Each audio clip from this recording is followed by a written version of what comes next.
Just looking back at some of the numbers with you, BI and Z, what do you think some of the things y'all can try to improve on just to figure out that marriage of y'all playing together and just getting the most out of each other?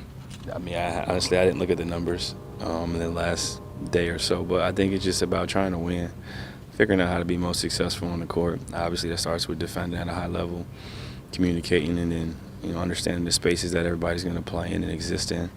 But the more reps you get, obviously, the better and more comfortable you get, especially when you have consistency in the lineup and consistency around you with the rotations. But I think it's just about winning, honestly. Winning kind of cures all. So if you're able to do that, then you have success, and you're looked at as a successful person, a successful player, and a successful team. I know you were playoffs for 7 straight years in Portland. There were always questions, can they work together? But like you said, winning cured all. People always believed in it because you won. Is it as simple as people believe in this trio if there's consistent winning at a high level? Yeah, I mean, we haven't been able to perform in the playoffs as a trio, so it's hard to really judge. Obviously, when I first got traded here, Z was hurt, and then this past season, B was hurt for a month going into the playoffs, and then Z got hurt, so it was almost flipped for a little bit.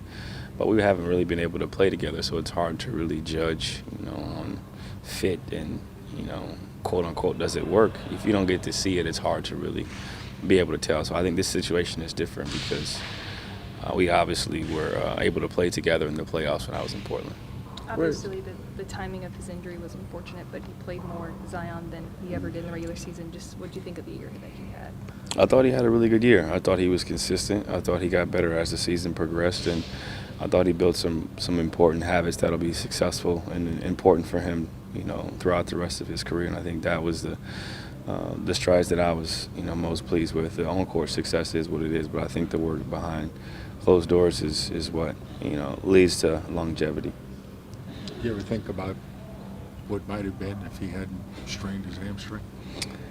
Nah, I try to live in the present and in reality. The important part is that we're still able to figure out a way to make it to the playoffs, and it's time for me to go. Yes, sir. We're just talking about, he just asked me if, I think about what could have happened if you didn't go down, and I said I live in reality. Yes, sir. We can't worry about woulda, shoulda, couldas. But he asked, so he knows something. What do you think would have happened? Would have been a lot different. That's a great answer. That's a great answer. Very broad answer. I like that. I think it's True or not? time to go. True. Great Thank you, timing. CJ. Always a pleasure. Yes, sir. Hit me if you need me. Yes. Step up to the line, brother.